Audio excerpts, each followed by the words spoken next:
I'm going to be talking more in depth today about my tongue piercing. I know I've talked a little bit about it, but I haven't gone fully in depth about it and the process and the journey with it, I guess, as you would say. I've had it about, I think, 7.5 years now, and I think it cost me around 80 some dollars to get it done. I got it done by a professional piercer. I definitely 100% would not recommend going to anyone else or doing it yourself. Professional piercer is the way to go because there are veins underneath your tongue that you can actually damage if you try and do it yourself. So, always go to a piercer for any kind of piercings. The pros part of having a tongue piercing is, I guess, that I like it. I think it's cool. It's something that I've always wanted to do, but I was always kind of scared and nervous about needles and what have you, and then I just, went on an adrenaline rush and got it done. The cons, I would say there's a few cons, but they're more on the temporary side of cons. It took me about, I think, up to 6 months for my tongue to fully heal without feeling any pain when I moved or talked or when I ate or anything like that. And the first downside is right after you get it done, you cannot talk for 1 hour after getting it done, which is kind of a little bit difficult as it is. And I thought it was cool to go and call people and tell them, oh, hey, I got my tongue pierced, whatever. But definitely wait a while before you do that, because it's going to be hard for them to understand you, because it's going to sound like you're mumbling and what have you. And usually for the first couple days it gets really sore and it's hard to swallow water, and you will be drooling lots, and you'll want to have a spit cup with you. I definitely kept one on the side of my bed so that way I could constantly spit it out and get all the drool and saliva. Because the interesting fact is that your tongue produces a lot of saliva and what have you, so when there is any kind of injury, damage, or you pierce it, whatever, you're going to have a more buildup of saliva present. And you can take some Tylenol, Advil, drink lots of water. Ice chips will help, ice helps, stuff like that. So it took me quite a while. I think it was about, and then you eat lots of soft food like potato soup, pudding, maybe Jello, but stay away from a lot of the heavier hard stuff like apples and such like that. I think it was took me about 3 months before I could actually pretty much eat real food without it becoming bothersome, because you never noticed before, but in the middle of your tongue is where it's centered, and it's where a lot of your food goes, straight to the back and stuff, and you don't notice there's an obstruction there or anything like that. But when you have it, you notice it more where your food tends to go, which path it tends to take. Instead of going to the left or to the right, it goes straight back down. So it took me about 3 months before I could fully eat pasta and stuff without it getting stuck around the bar here and stuff, whatever, and without it causing any I still had pain 3 months in and stuff like that, but it wasn't extremely bad. Just the pain that I had right away after getting it pierced, there was some, and I did bleed a little. Some people will bleed, some people not so much. And about 6 months, 6 months before I was fully healed and didn't cause any problems, I could move my tongue around. I could kind of, play with it a little bit, without it being sore or hurting or any pain like that. The other downside, I would say, is the first time you change your piercing, it's going to be like scary and weird, and it's going to be a little bit difficult to try and push the bottom side up so you can reach the top to screw it on. I kept my original one on for about, was it almost 6.5 years and stuff like that, until I got brave enough to decide to change it on my own, which my piercing was already really tight on there, so it took me a little bit to get it off. And then I did notice that once I changed it, some of the balls were falling off. I don't know if it was not screwed on properly or just, whatever happened, so I kind of did have a little bit of difficulty. And some of them were a little bit larger because you can get different sized balls and stuff for it and stuff, and I had two bigger ones, and I wanted something more smaller like my original one. I'll show you a close up. One is a little on the smaller side.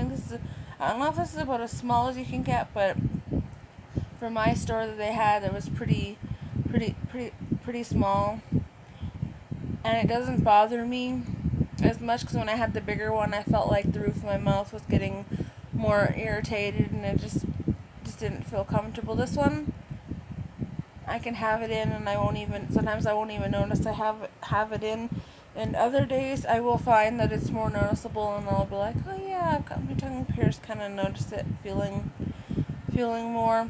The other downside that I would say to having it is, if you notice underneath the bottom, you get a little bit of a calcium buildup there, which is nothing horrifying or shocking about it. It's just something that happens when you have mouth or oral piercings, especially like the tongue. You get a little bit of calcium buildup, but it's easy to clean. I would recommend taking it out to clean it instead of trying to clean it while it's in your mouth, which is definitely not recommended. And another part for the healing process was sea salt water, because they give you because depending on where you are, where I got mine, they give you little packets of sea salt, and you mix it in with a little bit of warm water, and then you swish back and forth in your mouth, gargle it for about 30 seconds. That's the way you clean it, because oral piercings you can't put like actual alcohol into your mouth to clean it like you would like an outer piercing, like your nose or your ears or what have you, so that part wasn't bad or anything. I never had any signs of infection. I swelled maybe just a little bit, but it was nothing like too major, like no after problems, like with talking or any nerve damage or anything like that. And when you first go and get your piercing, they will make you sign like a waiver, like which is standard practice pretty much when you go and get any kind of piercing at a piercing shop and what have you. And then once you're in the back, they'll take you in there and they'll sit you down and they'll talk with you for a few minutes, like usually about the procedure and what have you. And they have clamps, and they will take them and they will clamp your tongue down between the two middle clamps, and then they will check and they'll flip your tongue up and check the underside of your tongue to make sure you have no veins going in the middle. I don't know if you'll be able to see.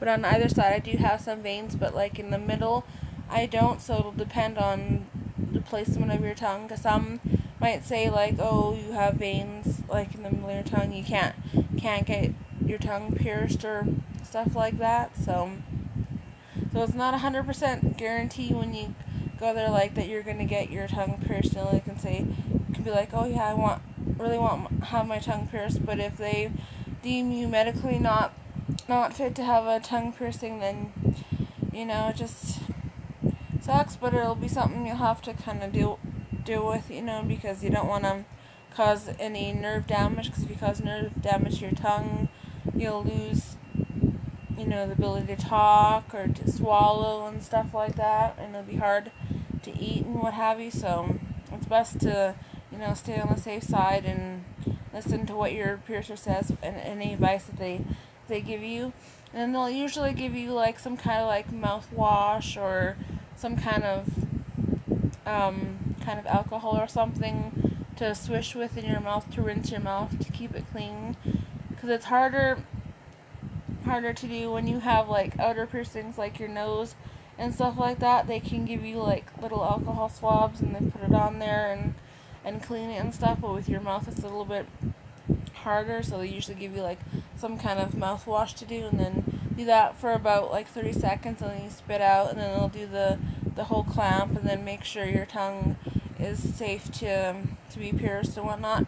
And then they'll take your piercing needle, and then they'll pierce it straight through the bottom and stuff. And then depending on how they want to do it, they may put the piercing up through the bottom and then screw it on top, or they may put it down through the bottom. down through the top, and then screw it underneath from the bottom. It just really depends on what your piercer is most comfortable with. Now your tongue might bleed a little bit afterwards. I know that mine did for a little bit, but then they'll ask you to rinse your mouth out with some water and stuff like that, and then you should be good. And the number one important thing that I would absolutely stress is to make sure that you eat before you leave, because you don't want to have low blood sugar, because if you have low blood sugar, you have a more greater chance of passing out, especially if you're hyperventilating or you're nervous and you're kind of scared about it a little bit. So one thing you don't want to be doing is passing out in the middle while they're trying to pierce your tongue. So always make sure that you have enough to eat and drink before you leave. Another thing is that you want to keep your piercing in for a minimum of 6 weeks. You don't want to take it out before then. Some people might be like, oh, well, I found this really cool piece of jewelry that I want to put in, or what have you. You do not, absolutely do not want to do that, because you have a chance of risking infection and what have you, and damage, and it's just safe to wait 6 weeks and then be like, okay, yeah, now I can change it and stuff. It might be a little bit confusing. Sometimes you can, I don't know with piercing places, but I know some places you can go in and they'll change it for you for free and whatever. So if you're struggling or having trouble, or you just want to make sure that it's done right, you can go into your local piercing shop where you got it pierced, and they'll be more than happy to help you with that. And the one thing that I've seen around a lot through different comments on different videos and stuff is the people wanting to change their piercing out early, and them doing it and then saying like, oh, well, nothing bad ever happened to me, I didn't get any infection, blah blah blah. Well, it's not.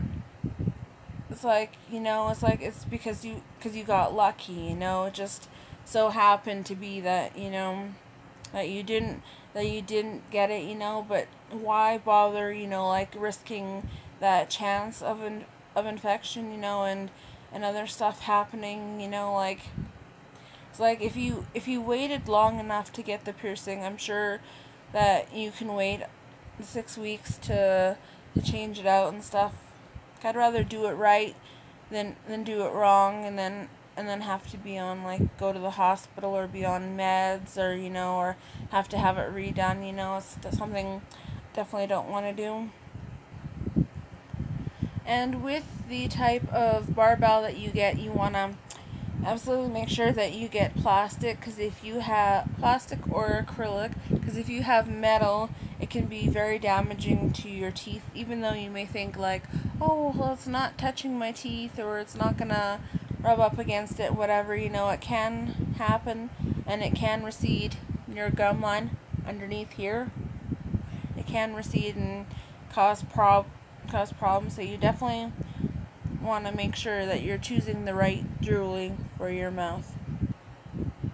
My number one thing that I would say is that when you are thinking about getting a tongue piercing, I'd make sure that you do tons and tons of research to make sure that it's absolutely something you want, because you don't want to get a piercing and regret it later on, like, oh, I wish I wouldn't have got this or whatnot. And you also want to make sure that when you're doing your research that you find a reputable piercing shop that will do it. That's something, you don't want something that's dirty, gross, whatever. You got to make sure that they're clean and that they autoclave all their supplies, so that way there is no chance of infection from any of their tools or what have you. That's the number one thing. Make sure you're going to a safe place. Don't choose a place just because it seems cheap, like, oh, well, they're doing tongue piercings for $5 or for $10, like, I wouldn't really trust that place, unless they're like absolutely reputable, like they've got good reviews, or there's lots of people who have gone to them and had no problems, and they have like their health inspection sign on, whatever. And if they're doing like, say, like a sale on piercings or something, like 50% off or whatever, just make sure that they're actually legit before you go and get it done. And most of all, do your piercing for you, not because someone else wants you to do it or because they think it's cool on you. Make sure that you absolutely 100% love your piercing.